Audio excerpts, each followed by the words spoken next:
జై గురుదత్త. అందరూ బాగున్నారా? శ్రీ గణపతి సచ్చిదానంద సద్గురుభ్యో నమః. శ్రీ దత్త విజయానంద తీర్థస్వామిజీభ్యో నమః. జై శ్రీరామ్, జై హనుమ, జై శ్రీకృష్ణ పరమాత్మకి జై. నిన్న శ్లోకాసులో 2వ అధ్యాయంలో 25 వరకు నేర్చుకున్నాము. ఇప్పుడు 26. అథ చైనం నిత్యజాతం నిత్యం వా మన్యసే మృతం తథాపి త్వం మహాబాహో నైవం శోచితుమర్హసి. జాతస్య హి ధ్రువో మృత్యుః ధ్రువం జన్మ మృతస్య చ తస్మాదపరిహార్యేథే న త్వం శోచితుమర్హసి. అవ్యక్తాదీని భూతాని వ్యక్తమధ్యాని భారత అవ్యక్తనిధనాన్యేవ తత్ర కా పరిదేవనా. ఆశ్చర్యవత్ పశ్యతి కశ్చిదేనం ఆశ్చర్యవద్వదతి తథైవ చాన్యః ఆశ్చర్యవచ్చైనమన్యః శృణోతి శ్రుత్వాప్యేనం వేద న చైవ కశ్చిత్. దేహి నిత్యమవధ్యోऽయం దేహే సర్వస్య భారత తస్మాత్ సర్వాణి భూతాని న త్వం శోచితుమర్హసి. స్వధర్మమపి చావేక్ష్య న వికంపితుమర్హసి. ధర్మ్యాద్ధియుద్ధాత్ శ్రేయోన్యత్ క్షత్రియస్య న విద్యతే. యదృచ్ఛయా చోపపన్నం స్వర్గద్వారమపావృతం సుఖినః క్షత్రియాః పార్థ లభన్తే యుద్ధమీదృశం. అథ చేత్త్వమిమం ధర్మ్యం సంగ్రామం న కరిష్యసి తతః స్వధర్మం కీర్తిం చ హిత్వా పాపమవాప్స్యసి. అకీర్తిం చాపి భూతాని కథయిష్యంతి తే వ్యయాం సంభావితస్య చ కీర్తిః మరణాదతిరిచ్యతే. భయాద్రణాతు పరతం మంస్యంతే త్వాం మహారథాః येषां च त्वं बहुमतः भूत्वा यास्यसि लाघवम्. अवाच्यवादांश्च बहून् वदिष्यन्ति तवाहिताः निन्दन्तस्तव सामर्थ्यं ततो दुःखतरं नु किम्. हतो वा प्राप्स्यसि स्वर्गं जित्वा वा भोक्ष्यसे महीम्. तस्मादुत्तिष्ठ कौन्तेय युद्धाय कृतनिश्चयः सुखदुःखे समे कृत्वा लाभालाभौ जयाजयौ.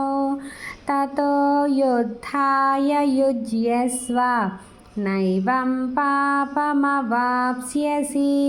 एषा ते भीता साङ्ख्ये बुद्धिर्योगे त्विमां शृणु.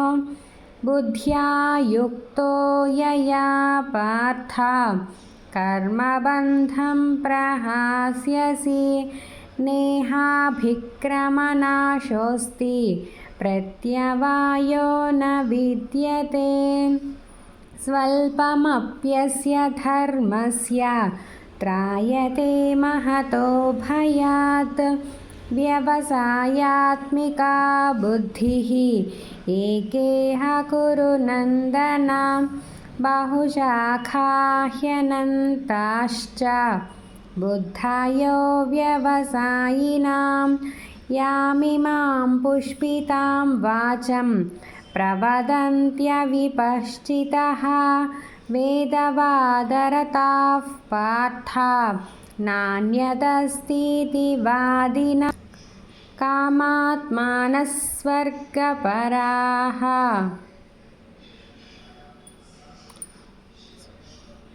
जन्मकर्मफलप्रदां क्रियाविशेषबहुलां भोगैश्वर्यगतिं प्रति भोगैश्वर्यप्रसक्तानां तयापहृतचेतसां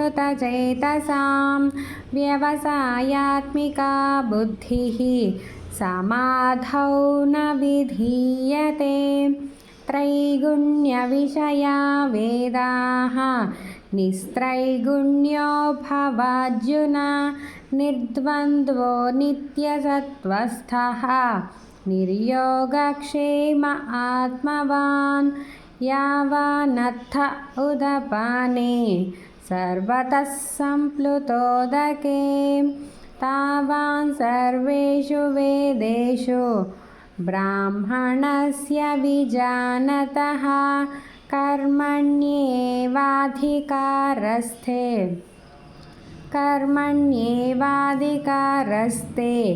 मा फलेषु कदाचन मा कर्मफलहेतुर्भूः मा ते सङ्गोऽस्त्वकर्मणि योगस्थः कुरु कर्माणि सङ्गं त्यक्त्वा धनञ्जय सिद्ध्यसिद्ध्योः समो भूत्वा समत्वं योग उच्यते दूरेण ह्यवरं कर्म बुद्धियोगात् धनञ्जय बुद्धौ शरणमन्विच्छ कृपणाः फलहेतवः बुद्धियुक्तो जहातीह उभे सुकृतदुष्कृते तस्माद्योगाय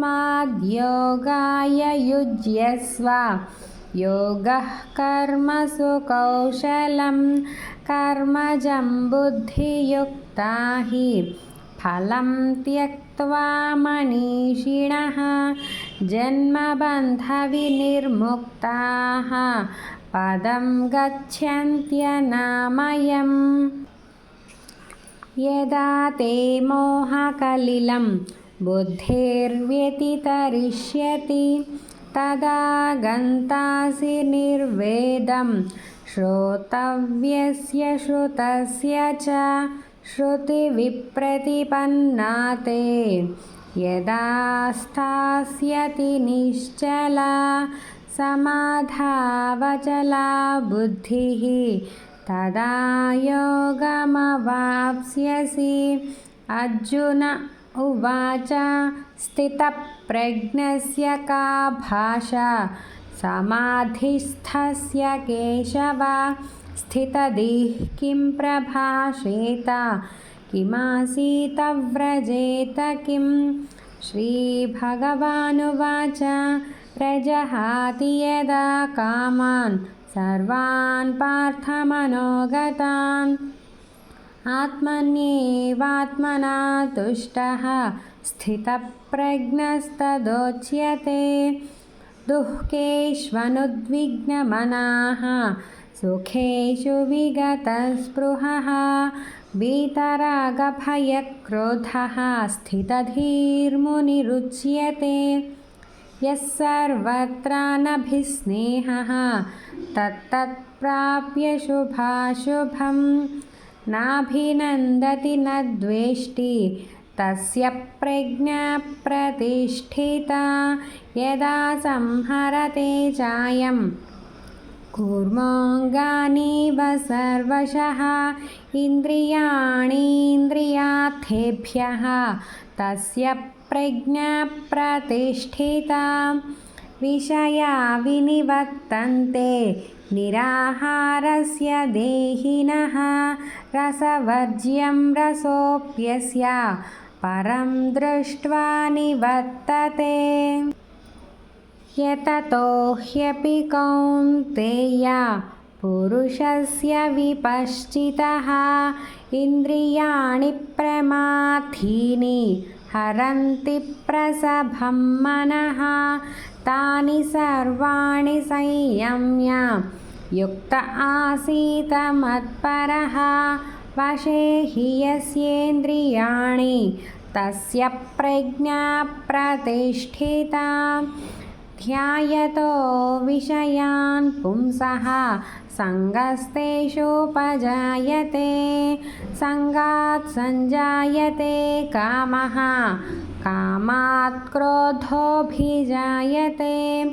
क्रोधात् भवति सम्मोहः सम्मोहात् स्मृतिविभ्रमः स्मृतिभ्रंशात् बुद्धिनाशः बुद्धिनाशात् प्रणश्यति रागद्वेषवियुक्तैस्तु विषयानिन्द्रियैश्चरन् आत्मवशेर्विधेयात्मा प्रसादमधिगच्छति प्रसादे सर्वदुःखानां हानिरस्योपजायते प्रसन्नचेतसो ह्याशु बुद्धिः पर्यवतिष्ठते नास्ति बुद्धिरयुक्तस्य न चायुक्तस्य भावना न च भावयतः शान्तिः अशान्तस्य कुतः सुखम् इन्द्रियाणां हि चरतां यन्मनोनुविधीयते तदस्य हरति प्रज्ञां वायुर्नावमिवाम्भसि तस्माद्यस्य महाबाहो निगृहीतानि सर्वशः इन्द्रियाणीन्द्रियार्थेभ्यः तस्य प्रज्ञा प्रतिष्ठिता या निशा सर्वभूतानां तस्यां जागर्ति संयमे यस्यां जाग्रति भूतानि सा निशा पश्यतो मुनेः आपूर्यमाणमचलप्रतिष्ठं समुद्रमापः प्रविशन्ति यद्वत् तद्वत् कामायं प्रविशन्ति सर्वे स शान्तिमाप्नोति न कामकामी विहाय कामान् यः सर्वान् पुमांश्चरति निःस्पृहः निर्ममो निरहङ्कारः स शान्तिमधिगच्छति एषा ब्राह्मी स्थितिः पार्थ नैनां प्राप्य विमुह्यति स्थित्वा स्यामन्तकालेऽपि ब्रह्मनिर्वाणमृच्छति ॐ तत्सदिति श्रीमद्भगवद्गीतासु उपनिषत्सु ब्रह्मविद्यायां योगशास्त्रे श्रीकृष्णार्जुनसंवादे सांख्ययोगो नाम द्वितीयोऽध्यायः। जय गुरुदत्त।